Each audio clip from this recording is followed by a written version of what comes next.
नमस्कार। एस्ट्रोराइब की ओर से आप सभी का बहुत बहुत स्वागत है।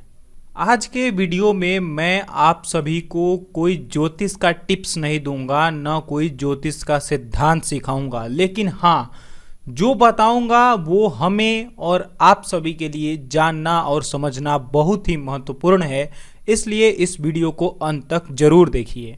आज मैं आप सभी को एक ऐसी बात बताने जा रहा हूं जिसे समझना बहुत जरूरी है। आज मैं एक सामाजिक तथ्य के बारे में बताने जा रहा हूं। ये बात कोई नई नहीं है, लेकिन आप जब तक किसी बिंदु पर सोचते नहीं हैं, समझते नहीं हैं, तब तक वो बात नई के समान ही होती है। जैसे सेब तो पहले भी गिरता था, लेकिन सेब का गिरना कोई नई बात नहीं थी, लेकिन जो आविष्कारक था, जो शोध करता था, उसके लिए सेब का गिरना एक नई बात हो गई और उसने एक सिद्धांत आप सभी के सामने इस आधुनिक समय में रखा। मैं आज इस वीडियो में इस छुआछूत के भ्रम को दूर करना चाहता हूं, जो लोगों के बीच में एक गलत मानसिकता है कि हिंदू धर्म में छुआछूत का प्रचलन है और छुआछूत माना जाता है। छुआछूत हिंदू धर्म के धर्म व्यवस्थापकों के द्वारा स्थापित किया गया। मैं और मेरी टीम और मुझे लगता है कि हर एक बुद्धिजीवी व्यक्ति छुआछूत का विरोध करता है, लेकिन मैं आज के वीडियो में आपको बताने वाला हूं कि हिंदू धर्म के ऋषि महर्षि मनीषियों ने कभी छुआछूत जैसी चीज को प्रचलन में नहीं लाया।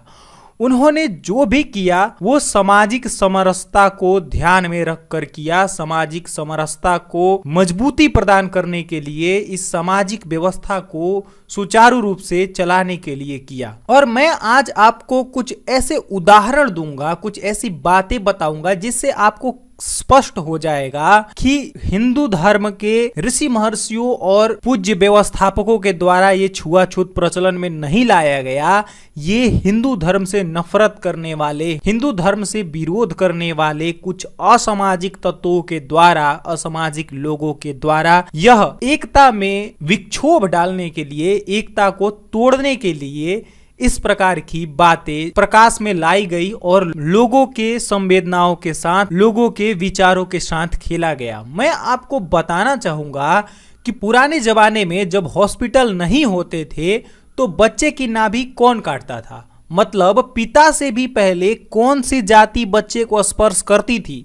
मैं बताऊं कि आप जिसको छोटी जाति कहते हैं, वही छोटी जाति की कोई औरत, कोई महिला, चाहे पंडित जी हो, चाहे राजपूत बाबू साहब, बनिया या कोई भी छोटा घर हो, उन घरों में जाकर आपके द्वारा कही गई यही तथाकथित छोटे लोग जाकर पिता से भी पहले बालक को स्पर्श करते थे। आपका मुंडन करते वक्त, आपका बाल काटते वक्त, बाल छीलते वक्त आपको कौन स्पर्श करता है? नाई, जिसे तथाकथित लोग छोटी जाति के लोग कहते हैं।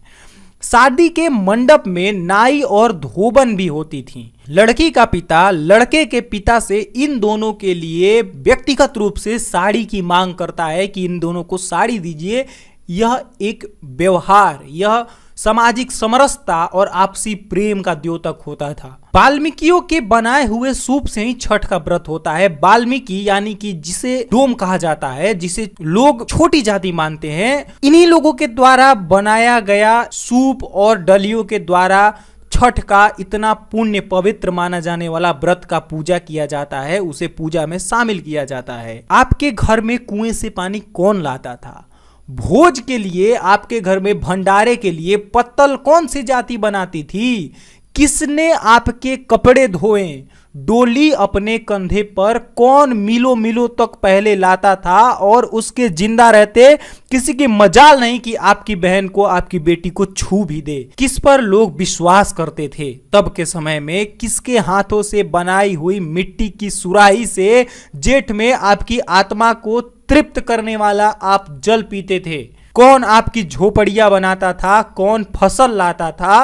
कौन आपकी चिता जलाने में सहायक सिद्ध होता था? जीवन से लेकर मरण तक सबको कभी न कभी सब स्पर्श करते थे और कहते हैं कि छुआछूत था।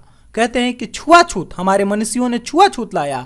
अरे जब हमारे मनीषी छुआछूत जैसी किसी भी विचारधारा को मन में रखते तो इतने पुण्य पवित्र पूजा पाठों में आप सभी के द्वारा, आप सामाजिक जनों के द्वारा बनाए हुए बर्तनों को शामिल नहीं करते, आपको घर में नहीं लाते, अपनी बहन बेटियों को ले जाने के लिए आप पर विश्वास नहीं करते और कहते हैं छुआछूत छुआछूत लाया गया। जी नहीं, यह छुआछूत की बीमारी मुगलों और अंग्रेजों ने हिंदू धर्म को तोड़ने के लिए और कुछ असामाजिक तत्वों ने हिंदू धर्म को तोड़ने के लिए, आपकी हमारी एकता में वैमनस्यता उत्पन्न करने के लिए डाली थी। पहले जातियां थी पर उनके मध्य एक प्रेम की धारा बहती थी जिसका कभी कोई उल्लेख नहीं करता। अगर जातिवाद होता तो राम कभी सबरी के जूठे बेर खाते। भगवान राम जो ऊंचे कुल में उत्पन्न माने जाते हैं, उन्होंने सबरी का जूठा बेर खाया क्या? कभी खाते? भगवान थे वो। ऐसा कुछ भी नहीं है। हमारे मनीषियों ने, हमारे ऋषियों ने, हमारे सामाजिक व्यवस्था बनाने वाले लोगों ने कभी भी जाति के आधार पर ऐसी तोड़ने वाली बात नहीं की। ये कुछ असामाजिक तत्वों के द्वारा वैमनस्यता फैलाए जाने का कारक है। इसलिए हमें, आपको सभी को ये बातें समझनी होगी और सामाजिक एकता, सामाजिक समरसता, भाईचारा बनाकर रहना होगा। ये देश, ये समाज हम सभी का है और हम सब मिलकर साथ जिएंगे और साथ रहेंगे। ऐसी भावना जरूर अपने मन में रखिए और छुआछूत और ऐसी चीज़ों से कोसों दूर रहिए और अपने लोगों को कोसों दूर रखने के लिए कहिए। ये वीडियो आप सभी को व्हाट्सएप, फेसबुक सबको फैलाएं ताकि ऐसी वैमनस्यता, ऐसी गलत मानसिकताओं को हम अपने लोगों, अपने समाज से दूर कर सके। बहुत बहुत धन्यवाद।